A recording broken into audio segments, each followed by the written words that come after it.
اللہ سبحانہ و تعالیٰ کے ایک نبی نے سمندر کی انتہائی گہرائی میں ایک ویل مچھلی کے پیٹ کے اندر بند ہو کر ایسا گریہ کیا، ایسی جگہ سے دعا کی جہاں اس سے پہلے کبھی کسی انسان نے دعا نہیں کی تھی۔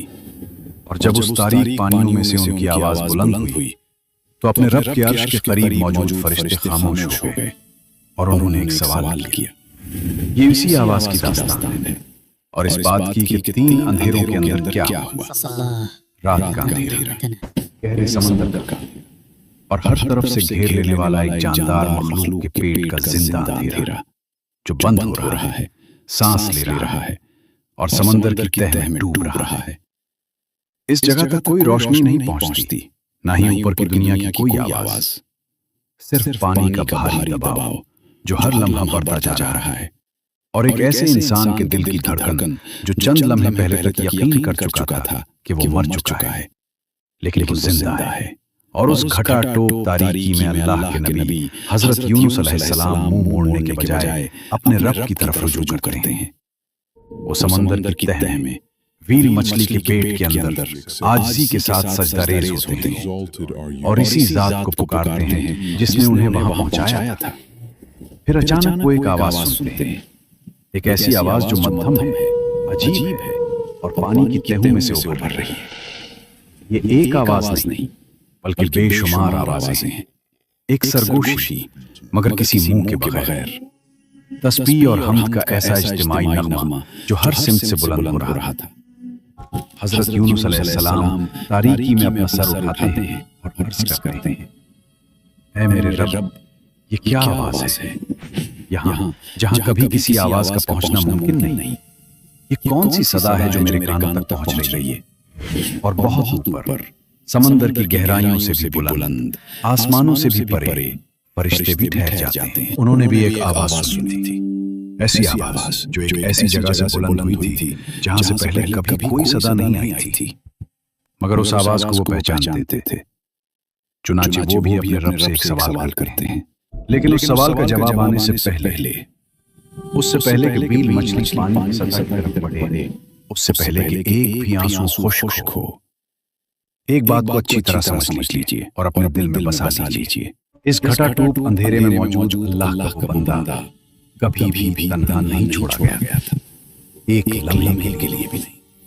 اس کی ہر آواز سنی جا رہی تھی، اس کا ہر لفظ، لا الہ الا انت سبحانک انی کنت من الظالمین، تیرے سوا کوئی معبود نہیں، تو ہر عیب سے پاک ہے، بے شک میں ہی قصوروار میں سے تھا۔ سورہ الانبیاء آیت 87۔ یہ اس داستان کی کہانی ہے کہ اللہ سبحانہ و تعالیٰ کے ایک نبی نے ویل مچھلی کے پیٹ میں کیوں گریہ کیا، اور جب فرشتوں نے ان کی آواز سنی تو انہوں نے کیا کہا۔ آخر تک ہمارے ساتھ رہیے، کیونکہ اس گھٹا ٹوپ اندھیرے میں حضرت یونس علیہ السلام نے جو الفاظ ادا کیے تھے، اللہ تعالیٰ نے ان کے دروازے آپ کے لیے بھی کھلے رکھے ہیں۔ لیکن ویل مچھلی کے واقعے کو سمجھنے کے لیے ہمیں سمندر سے کئی سال پہلے ایک ایسے شہر کی طرف جو بظاہر زندہ تھا مگر حقیقت میں روحانی طور پر مر چکا تھا۔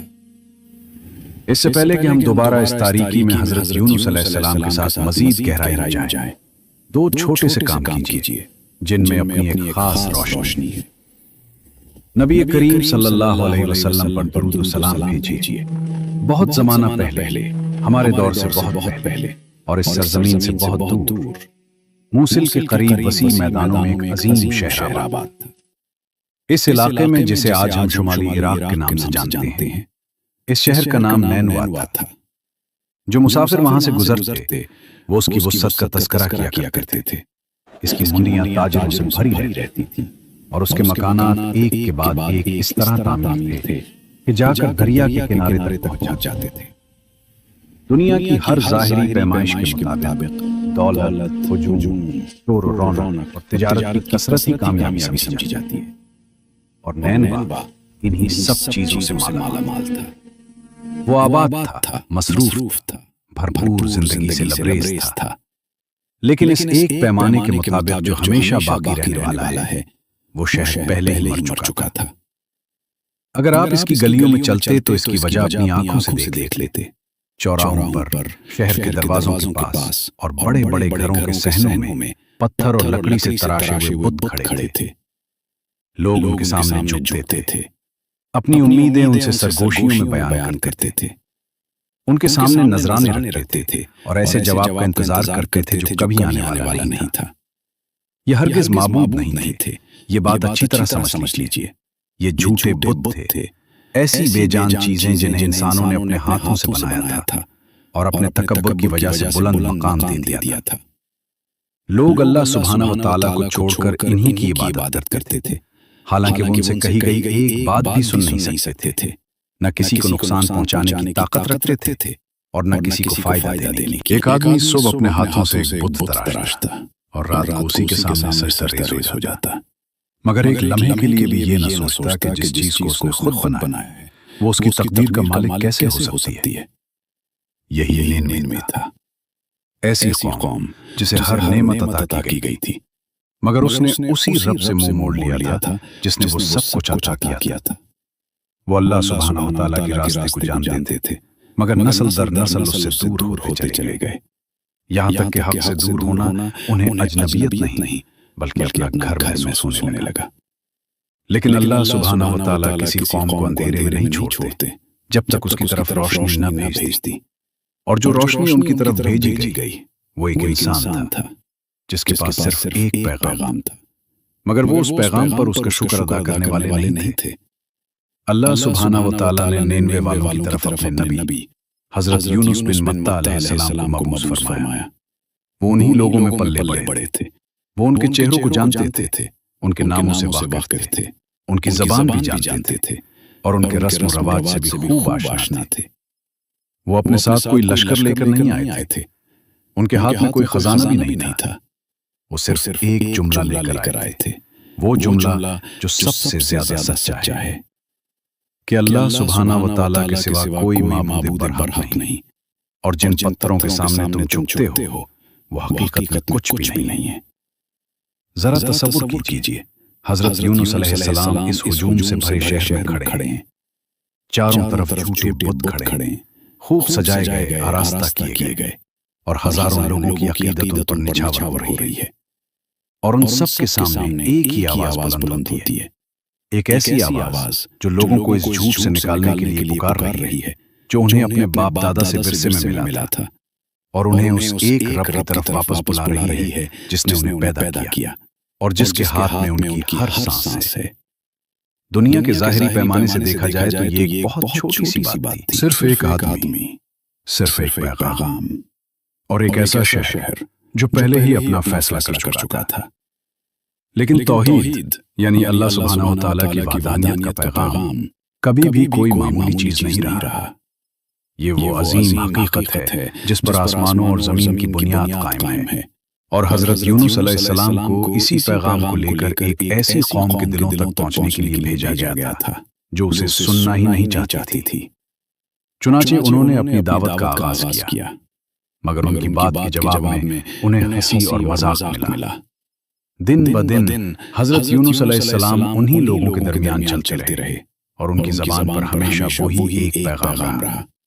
وہ ان کی محفلوں میں کھڑے ہو کر حق کی دعوت دیتے، وہ لوگوں کے پاس انفرادی طور پر بیٹھتے، بالکل اس شخص کی طرح جو کسی کو دل سے بچانا چاہتا ہو، اور نہایت صاف الفاظ میں ان سے کہتے، ان جھوٹے معبودوں کو چھوڑ دو، یہ نہ تمہاری بات سن سکتے ہیں نہ تمہیں کوئی فائدہ پہنچا سکتے ہیں، اس ایک اللہ کی طرف لوٹ آؤ جس نے تمہیں بھی پیدا کیا ہے اور اس پتھر کو بھی جس کے سامنے تم جھکتے ہو۔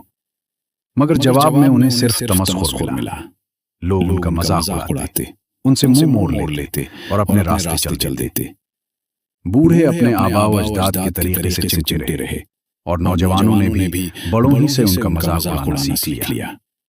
ان کی نظر میں حضرت یونس علیہ السلام صرف ایک اجنبی آواز تھے جو ان کی آرام دہ زندگی میں خلل ڈال رہی تھی۔ وہ انہیں کہہ رہے تھے کہ ان بتوں کو چھوڑ دو جنہیں وہ دیکھ سکتے تھے، چھو سکتے تھے، اور ایک ایسے رب کی عبادت کرو جسے وہ اپنی آنکھوں سے نہیں دیکھتے تھے۔ آخر وہ ایسا کیوں کرتے؟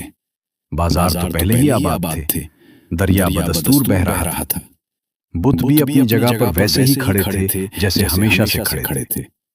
آخر ایک آدمی ایسی کون سی بات جانتا تھا جو پورا شہر نہیں جانتا تھا؟ لیکن حضرت یونس علیہ السلام نے ان سے منہ نہیں موڑا۔ انہوں نے سب کچھ صبر کے ساتھ برداشت کیا، ہر طنز، ہر وہ دروازہ جو ان کے چہرے پر بند کر دیا گیا، ہر وہ چہرہ جو ان کی بات سنتے ہی سخت ہو جاتا۔ انہوں نے یہ سب کچھ اس صبر کے ساتھ برداشت کیا جو اللہ سبحانہ و تعالیٰ اپنے برگزیدہ بندوں کو عطا فرماتے ہیں۔ انہوں نے ان کی سختی کا جواب سختی سے نہیں دیا، نہ کبھی ان پر ہاتھ اٹھایا، نہ غصے میں اپنی آواز بلند کی۔ وہ بس اگلے دن پھر آ جاتے اور اس کے بعد والے دن بھی، اور انہیں دوبارہ اللہ کی طرف بلاتے۔ روایات میں آتا ہے کہ یہ دعوت کئی برسوں تک جاری رہی، اور اس تمام عرصے میں صرف بہت ہی تھوڑے لوگوں پر ایمان لائے۔ اس جدوجہد کی اصل مدت کیا تھی اور ایمان لانے والوں کی صحیح تعداد کتنی تھی، اس بارے میں مختلف بات کی روایات ملتی ہیں، اور اس کی حقیقی حقیقت اللہ سبحانہ و تعالیٰ ہی بہتر جانتے ہیں۔ لیکن ذرا اس بوجھ کو محسوس کیجیے، چاہے تعداد کچھ بھی رہی ہو، ایک پوری زندگی دعوت دیتے ہوئے گزر گئی۔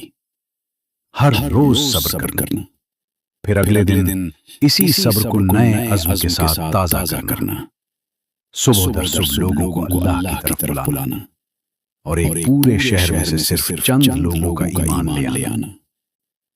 اصل سبق تعداد میں نہیں ہے، اصل سبق اس بات میں ہے کہ انسان حق پر ڈٹا رہے، چاہے وہ تنہا ہی کیوں نہ رہ جائے۔ جبکہ پوری قوم بار بار یہی فیصلہ کرتی رہے کہ وہ حق کو سننا ہی نہیں چاہتی، اور پھر بھی اللہ سبحانہ و تعالیٰ کی رحمت نے ان پر اپنے دروازے بند نہیں کیے تھے، کیونکہ کوئی قوم کسی نبی کا مذاق تو اڑا سکتی ہے، لیکن اس کی دی ہوئی تنبیہ کو جھوٹا ثابت نہیں کر سکتی۔ پھر وہ وقت آ پہنچا جب اس تنبیہ کا انداز بدل گیا۔ اب تک یہ ایک دعوت تھی، لیکن اب یہ ایک آخری انتباہ بن چکی تھی۔ اللہ سبحانہ و تعالیٰ کے حکم سے حضرت یونس علیہ السلام نے اپنی قوم کو بتایا کہ اگر وہ توبہ کر کے واپس نہ لوٹے تو ان پر اللہ کا عذاب نازل ہوگا، اور وہ وقت بہت قریب آ چکا ہے۔ نینوے کے لوگوں نے اس بات کو بھی ویسے ہی سنا جیسے وہ پہلے ہر بات سنتے آئے تھے، بے پرواہی سے، ہلکی سی مسکراہٹ کے ساتھ۔ انہوں نے ابھی تک یہ نہیں سمجھا تھا کہ اس مرتبہ یہ الفاظ حقیقت بن کر آنے والے۔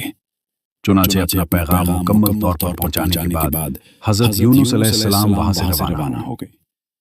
وہ سب کچھ کہہ چکے تھے جو ایک نبی اپنی قوم سے کہہ سکتا ہے۔ انہوں نے اللہ کا پیغام اپنی پوری طاقت کے ساتھ پہنچا دیا تھا، مگر قوم نے ان سے منہ موڑ لیا، اس لیے وہ نینوے سے نکل گئے۔ انہیں یقین تھا کہ اللہ کا عذاب ضرور نازل ہوگا، اور یہ بھی یقین تھا کہ وہ اس منظر کو دیکھنے کے لیے وہاں موجود نہیں ہوں گے۔ لیکن یہی وہ مقام تھا جہاں خود حضرت یونس علیہ السلام کی آزمائش شروع ہوئی، کیونکہ وہ اپنے رب کی طرف سے باقاعدہ اجازت ملنے سے پہلے ہی اپنی قوم کو چھوڑ کر روانہ ہو گئے تھے۔ قرآن کریم حضرت یونس علیہ السلام کو نہ خوف زدہ انسان کے طور پر پیش کرتا ہے، نہ ایسا شخص جو آزمائش کے بوجھ تلے ٹوٹ گیا ہو، بلکہ قرآن صرف اتنا بیان کرتا ہے جب وہ بھری ہوئی کشتی کی طرف بھاگ کر گئے۔ اور یہاں ایک بات کو اچھی طرح سمجھ لینا ضروری ہے تاکہ کسی کے دل میں کوئی غلط فہمی پیدا نہ ہو۔ اسی واقعے میں آگے اللہ سبحانہ و تعالیٰ فرماتے ہیں کہ حضرت یونس علیہ السلام نے گمان کیا کہ ان پر گرفت نہیں کی جائے گی۔ بعض لوگ جلدی میں اس کا یہ مطلب سمجھ بیٹھتے ہیں کہ گویا نعوذ باللہ حضرت یونس علیہ السلام نے اللہ کی قدرت پر شک کیا تھا۔ ہرگز نہیں، اللہ کے کسی نبی کے بارے میں ایسا تصور بھی درست نہیں۔ اللہ کا کوئی نبی ایک لمحے کے لیے بھی اپنے رب کی قدرت پر شک نہیں کرتا۔ اہل سنت کے جلیل القدر علماء نے اس آیت کی وضاحت کرتے ہوئے فرمایا ہے کہ اس کا مطلب یہ ہے کہ حضرت یونس علیہ السلام نے یہ گمان کیا کہ ان پر اس معاملے میں تنگی نہیں کی جائے گی، یا ان کی اس جلدی پر مواخذہ نہیں ہوگا۔ اس کا تعلق آزمائش اور تنگی سے ہے، نہ کہ اللہ سبحانہ و تعالیٰ کی قدرت پر کسی قسم کے شک سے۔ اس حقیقت کو مضبوطی سے ذہن میں رکھیے تو پوری داستان صحیح راہ پر قائم رہتی ہے۔ اس کے بعد حضرت یونس علیہ السلام ایک کشتی میں سوار ہو گئے۔ کچھ دیر تک سمندر پرسکون رہا اور کشتی اپنا سفر کرتی رہی۔ پھر اچانک سمندر کا رنگ بدلنے لگا۔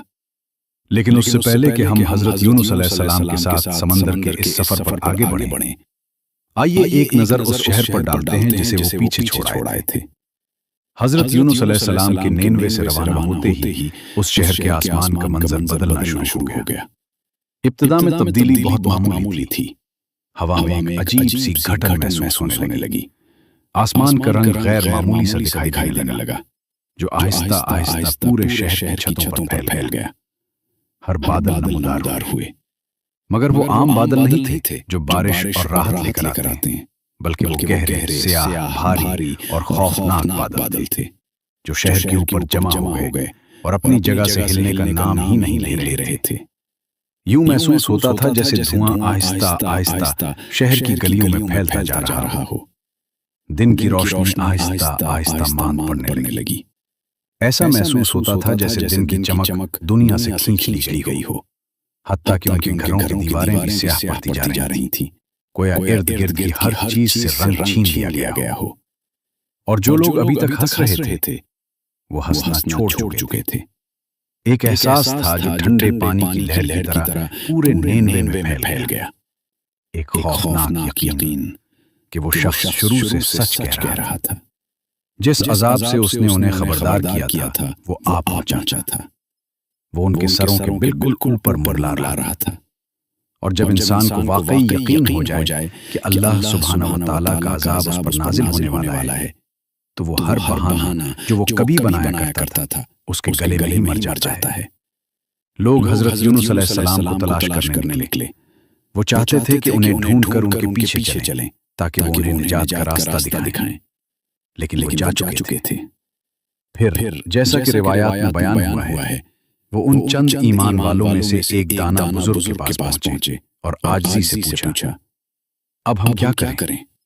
اس بزرگ نے انہیں اس ایک دروازے کی طرف رہنمائی کی جو کبھی بند نہیں ہوتا، اللہ سبحانہ و تعالیٰ کی طرف سچی، خالص اور مکمل توبہ، ایسی توبہ جس میں کچھ بھی باقی نہ رکھا جائے۔ چنانچہ انہوں نے ایسا ہی کیا۔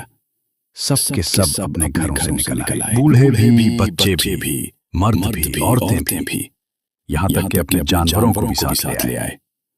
انہوں نے اپنے سروں پر مٹی ڈالی، اپنے قیمتی لباس اتار دیے، سادہ اور کھردھرے کپڑے پہن لیے، اور اپنے اس تکبر کو بھی اتار پھینکا جس نے انہیں برسوں پتھر کے بتوں کے سامنے جھکائے رکھا تھا۔ پھر اس سیاہ اور خوفناک آسمان کے نیچے پورا شہر ایک ساتھ کھڑا ہو گیا۔ سب نے اپنے ہاتھ اٹھائے اور روتے ہوئے اسی رب سے معافی مانگنے لگے جسے انہوں نے پوری زندگی نظر انداز کیا تھا۔ وہ اس سے فریاد کرنے لگے کہ آنے والا عذاب ان سے ہٹا لے اور انہیں دوبارہ اپنی رحمت میں جگہ دے دے۔ اور اللہ سبحانہ و تعالیٰ نے ایسا ہی فرمایا، اپنی بے پایہ رحمت سے، اپنی کامل قدرت سے اور اپنے ان بندوں پر کرم فرماتے ہوئے جو اس کے مستحق بھی نہ تھے، اللہ تعالیٰ نے آنے والا عذاب ان سے ہٹا دیا۔ بادل چھٹ گئے، روشنی واپس آ گئی۔ وہ پوری قوم جو ہلاکت کے مستحق ہو چکی تھی اللہ تعالیٰ کی رحمت سے معاف کر دی گئی۔ تمام انبیاء علیہ السلام کی قوموں کی تاریخ میں یہ واقعہ تقریباً اپنی مثال آپ ہے۔ خود اللہ سبحانہ و تعالیٰ نے قرآن کریم میں اس کا ذکر فرمایا۔ پھر کیوں نہ کوئی ایسی بستی ہوئی جو ایمان لے آتی اور اس کا ایمان اسے فائدہ دیتا، سوائے یونس کی قوم کے۔ جب وہ ایمان لے آئے تو ہم نے ان سے دنیا کی زندگی میں رسوائی کا عذاب ڈال دیا اور ایک مدت تک انہیں فائدہ پہنچایا۔ سورہ یونس آیت 98۔ ایک ہی شہر، ایک ہی قوم جس نے دروازہ بند ہونے سے پہلے اپنے رب کی طرف رجوع کر لیا۔ لیکن حضرت یونس علیہ السلام یہ سب کچھ کبھی نہ دیکھ سکے۔ وہ تو اس وقت تک بہت دور نکل چکے تھے، سمندر کی طرف بڑھتے ہوئے اس آزمائش کی طرف جس کا وہ کبھی تصور بھی نہیں کر سکتے تھے۔ جب حضرت یونس علیہ السلام ساحل سمندر پر پہنچے تو ہوا میں نمکین سمندری خوشبو پہلے ہی پھیل چکی تھی۔ وہ کنارے پر آئے تو ایک کشتی روانگی کے لیے تیار کھڑی تھی۔ وہ پہلے ہی مسافروں اور سامان سے بھری ہوئی تھی، اس قدر کہ پانی میں کافی نیچے تک دھسی ہوئی تھی۔ حضرت یونس علیہ السلام نے اس میں سوار ہونے کی درخواست کی۔ کشتی والوں نے انہیں پہچان لیا۔ انہوں نے آپس میں آہستہ سے کہا، یہ اللہ سبحانہ وتعالیٰ کے ایک نیک بندے ہیں۔ چنانچہ انہوں نے حضرت یونس علیہ السلام کو بغیر کسی کرائے کی کشتی میں سوار کر لیا۔ کشتی ساحل سے دور ہونے لگی۔ وہ انسانوں اور سامان کے بوجھ سے بھری ہوئی تھی۔ کچھ دیر تک سمندر نے اسے سکون سے گزرنے دیا، پھر اچانک سمندر کا مزاج بدل گیا۔ سب سے پہلے تیز ہوا چلی، ایسی ہوا جو اچانک اٹھی، سخت تھی اور غیر معمولی محسوس ہو رہی تھی۔ پھر لہریں کشتی سے ٹکرانے لگی، کشتی زور زور سے ہچکولے کھانے لگی۔ وہ ایک طرف جھکتی، چرچراتی اور اس شدت سے ڈولتی کہ ماہر ملاحوں کے دل بھی خوف سے کانپ اٹھے۔ انہوں نے وہی کیا جو مصیبت میں گرفتار لوگ کیا کرتے ہیں۔ انہوں نے اپنا قیمتی سامان سمندر میں پھینکنا شروع کر دیا، وہی سامان جسے بیچنے کے لیے وہ اتنا طویل سفر طے کر کے آئے تھے۔ انہیں امید تھی کہ جب کشتی ہلکی ہو جائے گی تو پانی پر بہتر انداز میں تیرنے لگے گی اور طوفان کا مقابلہ کر لے گی، لیکن ایسا نہ ہوا۔ کشتی سنبھلنے کے بجائے مزید بے قابو ہوتی گئی، لہریں پہلے سے کہیں زیادہ بلند ہونے لگی اور کشتی اس طرح ہچکولے کھا رہی تھی جیسے پانی کے نیچے کوئی طاقت اسے پکڑے ہوئے ہو اور چھوڑنے کا ارادہ ہی نہ رکھتی ہو۔ ایسے خوفناک طوفان میں، اس تباہی کے دہانے پر کھڑی کشتی میں ایک پرانا خیال ان کے ذہن میں آیا۔ انہوں نے سوچا کہ شاید صرف سامان پھینکنے سے بوجھ کم نہیں ہوگا، شاید ہم میں سے ایک انسان کو بھی سمندر کے حوالے کرنا پڑے گا۔ چنانچہ انہوں نے قرآن اندازی کی تاکہ معلوم ہو سکے کہ کس کا نام نکلتا ہے۔ قرآ حضرت یونس علیہ السلام کے نام نکلا۔ لوگ حیران رہ گئے، انہیں یقین نہ آیا۔ انہوں نے دوبارہ قرآ ڈالا، دوسری مرتبہ بھی حضرت یونس علیہ السلام ہی کا نام نکلا۔ پھر تیسری مرتبہ قرآ ڈالا گیا اور تیسری بار بھی وہی نام سامنے آیا، جیسا کہ اللہ سبحانہ وتعالیٰ نے فرمایا۔ پس انہوں نے قرآ ڈالا اور وہ ہارنے والوں میں شامل ہو گئے۔ اب اللہ سبحانہ وتعالیٰ کا فیصلہ ایک ہی مقام پر آ کر ٹھہر چکا تھا۔ سمندر انتظار کر رہا تھا۔ لوگ حضرت یونس علیہ السلام کو کشتی کے کنارے تک لے آئے۔ قرآ 3 مرتبہ ڈالا گیا تھا اور تینوں مرتبہ انہی کا نام آیا تھا۔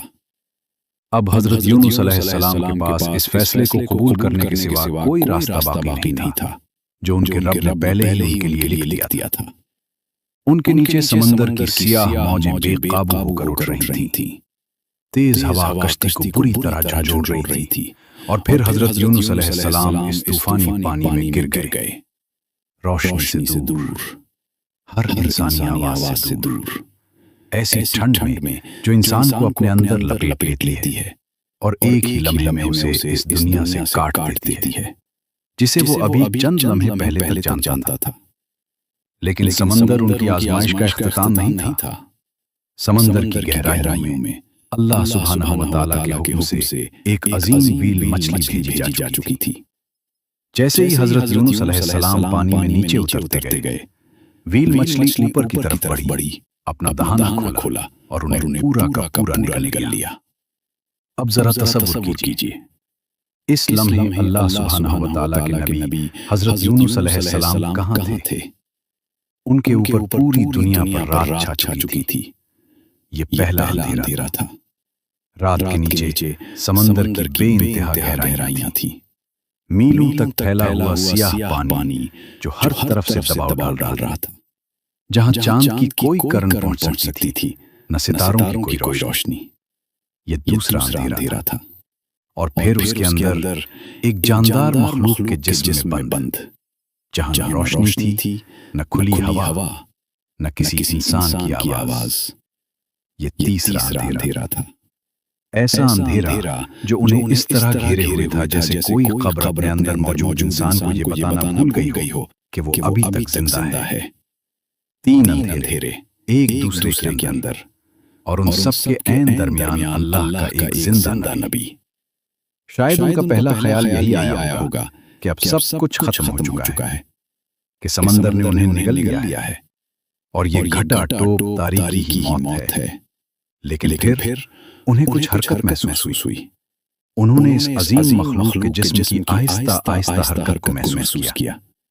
انہوں نے پانی کے بہاؤ کو محسوس کیا جو انہیں اور اس مخلوق دونوں کو اپنے ساتھ لیے جا رہا تھا، اور پھر حقیقت ان پر اس طرح آشکار ہوئی جیسے ایک نئی موج ان سے آ ٹکرائی ہو۔ وہ زندہ تھے ہر ظاہری امکان کے خلاف۔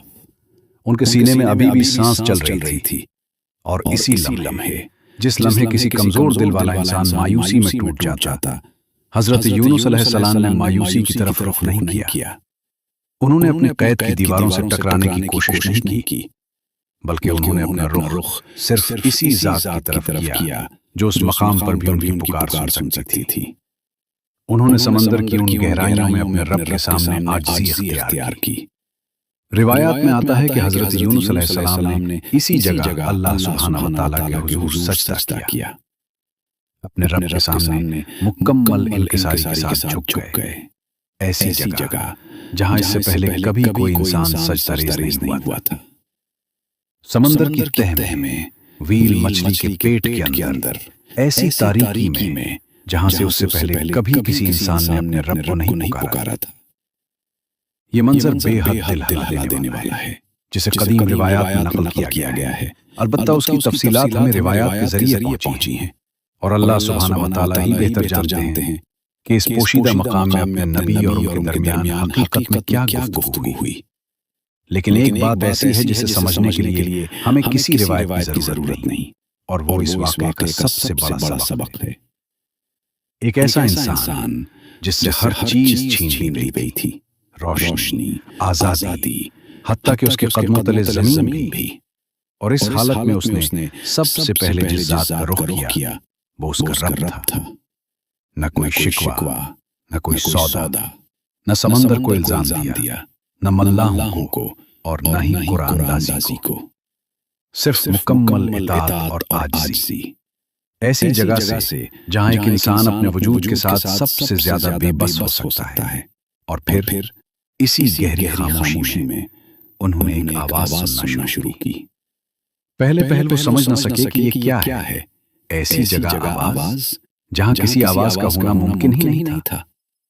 حضرت یونس علیہ السلام 3 اندھیروں میں گھرے ہوئے تھے، سمندر کی تہ میں جہاں انہیں صرف پانی کی گونج اور اپنے دل کی دھڑکن ہی سنائی دینی چاہیے تھی، لیکن اس کے باوجود کوئی چیز ان تک پہنچ رہی تھی۔ ایک مدھم سی آواز، کئی آوازوں کی تہ در آمیزش۔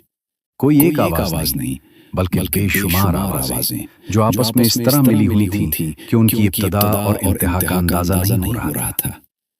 وہ سمندر کی گہرائیوں میں اتار چڑھاؤ کے ساتھ گونج رہی تھی۔ حضرت یونس علیہ السلام غور سے رہے، اور جتنا سنتے گئے اتنا ہی ان کی حیرت بڑھتی گئی۔ یہ لہروں کا شور نہیں تھا، یہ اس مخلوق کی آواز بھی نہیں تھی جس کے پیٹ میں وہ موجود تھے۔ یہ آواز کسی اور ہی جگہ سے آ رہی تھی، ہر سمت سے، گویا خود سمندر ہی کسی ایسی زبان میں سانس لے رہا ہو جسے وہ تقریباً پہچان جانتے تھے۔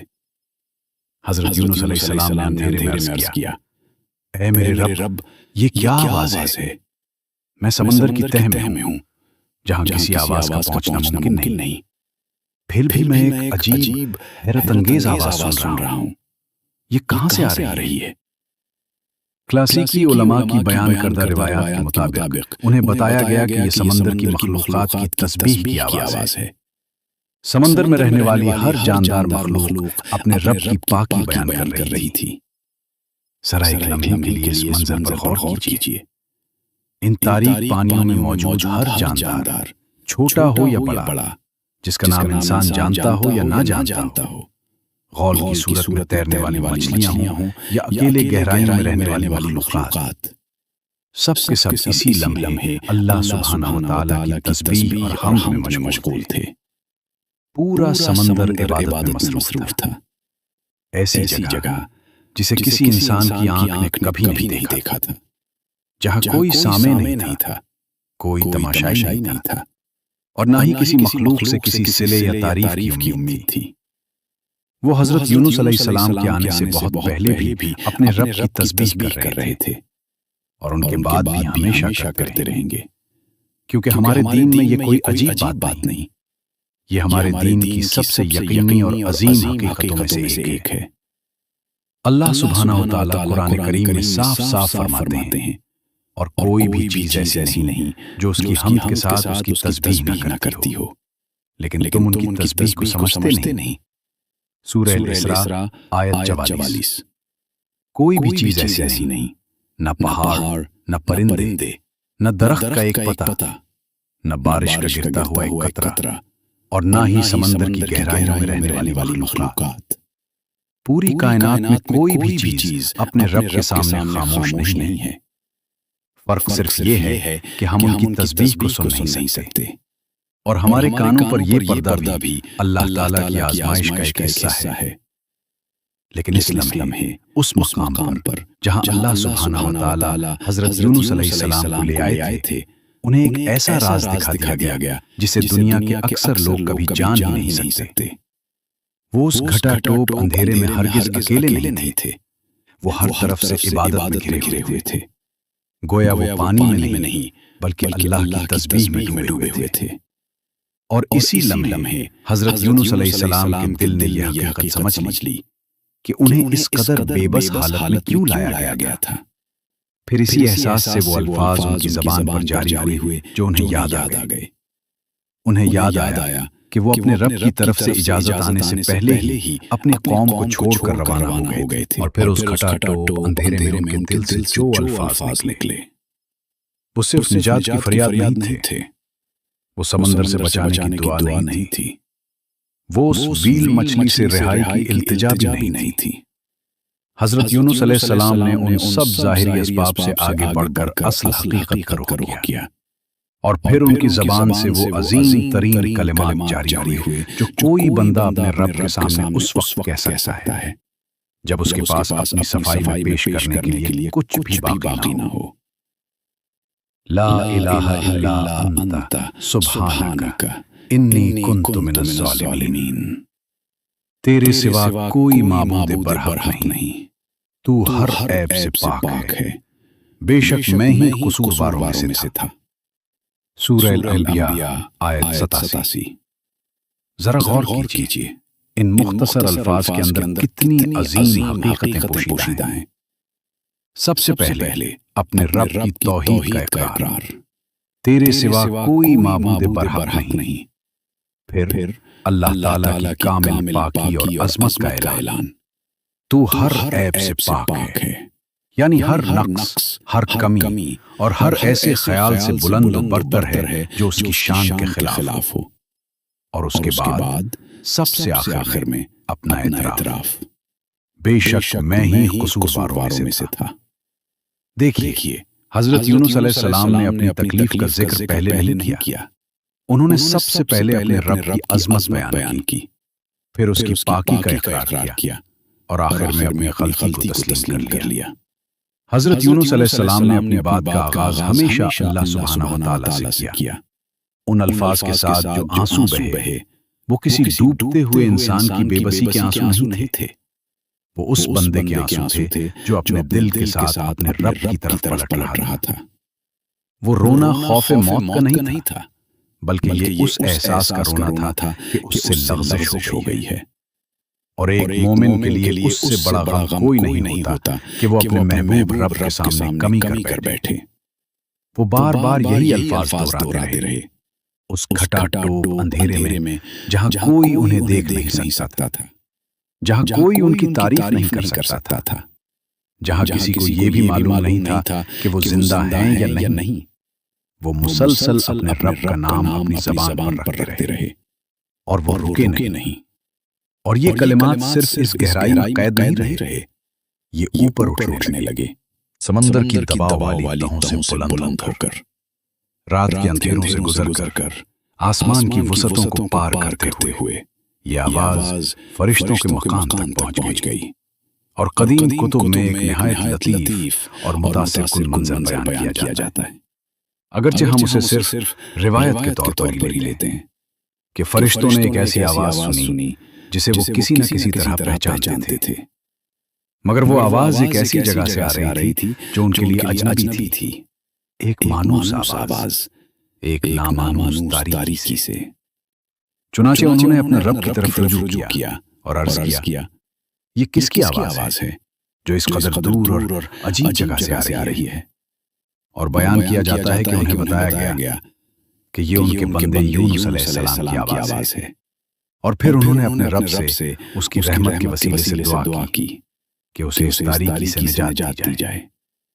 یہ منظر قدیم روایات میں نہایت نرمی اور تاثیر کے ساتھ بیان کیا جاتا ہے، لیکن اس کی نسبت کسی قطعی اور صحیح مرفوع روایت کے درجے تک نہیں پہنچتی۔ اس لیے ہم فرشتوں کے بارے میں کوئی حتمی الفاظ موجود نہیں کرتے اور نہ ہی اسے یقینی حقیقت کے طور پر بیان کرتے ہیں۔ ہم اس سے صرف وہ حقیقت لیتے ہیں جو یقینی ہے اور دل کو جھنجھوڑ دینے کے لیے کافی ہے کہ ایک سچے بندے کی پکار کبھی ضائع نہیں ہوتی۔ وہ کبھی اتنی گہری نہیں ہوتی کہ اوپر نہ جا سکے، نہ کبھی اتنی دور کہ پہنچ نہ سکے، نہ کبھی اپنے رب کی نظر سے اوجھل ہوتی ہے۔ اور باقی علم اللہ سبحانہ و تعالیٰ کے سپرد ہے، اور حقیقت یہ ہے کہ اس آواز کا جواب پہلے ہی سے جاری تھا، دعا سنی جا چکی تھی اور اس کا جواب آ رہا تھا۔ وہ تسبیح، وہ عبادت، وہ لا الہ الا انت سبحانک انی کنت من الظالمین، جو حضرت یونس علیہ السلام نے اندھیرے میں تھام رکھی تھی، وہی ان کی نجات کا ذریعہ بن گئی۔ اللہ سبحانہ و تعالیٰ نے خود قرآن میں اس حقیقت کو بیان فرمایا ہے، اور اسے ایک ایسے وزن کے ساتھ جو دل کو خاموش کر دیتا ہے۔ اور اگر وہ ان لوگوں میں سے نہ ہوتے جو اللہ سبحانہ و تعالیٰ کی تسبیح بیان کرتے ہیں تو وہ اس کے پیٹ میں قیامت تک رہ جاتے ہیں۔ سورہ صافات 37 143 سے 144۔ ذرا ٹھہر کر اس بات پر غور کیجیے کہ اس کا مطلب کیا ہے۔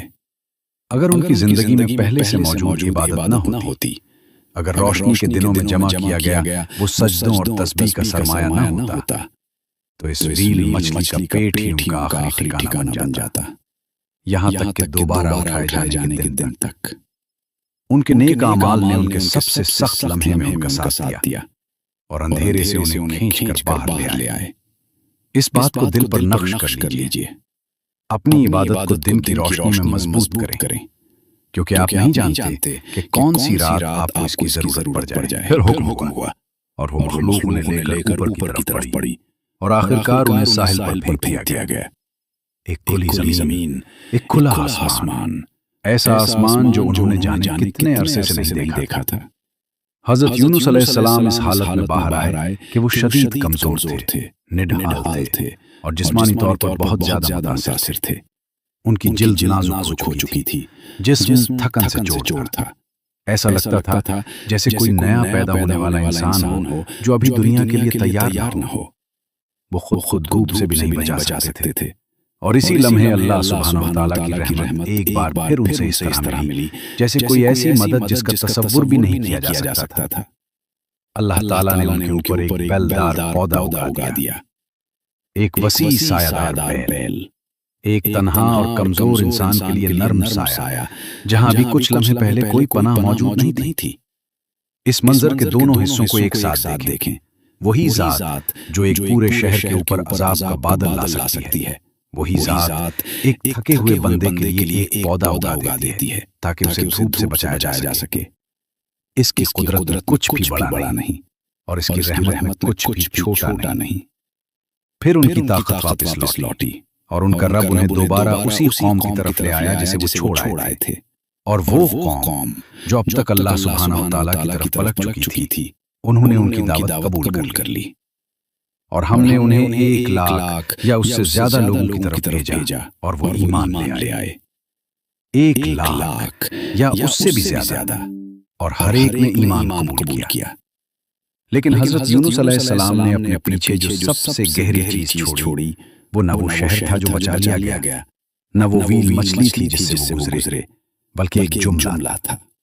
وہ الفاظ جو انہوں نے 3 اندھیروں میں کہے تھے وہ ان کے ساتھ دفن نہیں ہو گئے تھے، وہ کھلے چھوڑ دیے گئے تھے، آپ کے لیے، میرے لیے، ہر اس انسان کے لیے جو کبھی اپنی زندگی میں کسی اندھیرے میں کھڑا ہو، غم کا اندھیرا، خوف کا اندھیرا، گناہ کا اندھیرا، یا وہ رات جو ختم ہونے کا نام نہ لے۔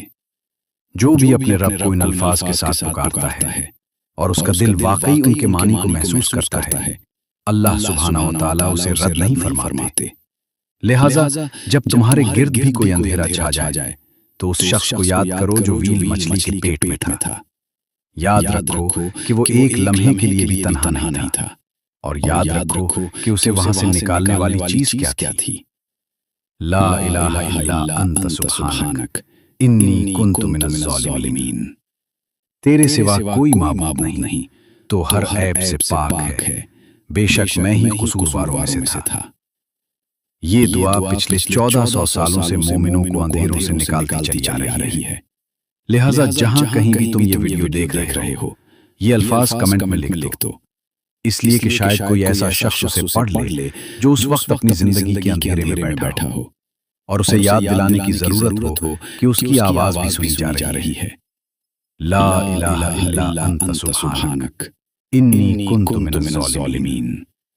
اور اگر یہ کہانی تمہارے دل کو چھو گئی ہو تو اسے کسی ایسے شخص کے ساتھ شیئر کرو جسے اس کی ضرورت ہو، اور سبسکرائب کرو، کیونکہ اگلی کہانی ایسی ہے جسے تم مس کرنا نہیں چاہو گے، اور اللہ سبحانہ و تعالیٰ ہی بہتر جانتا ہے۔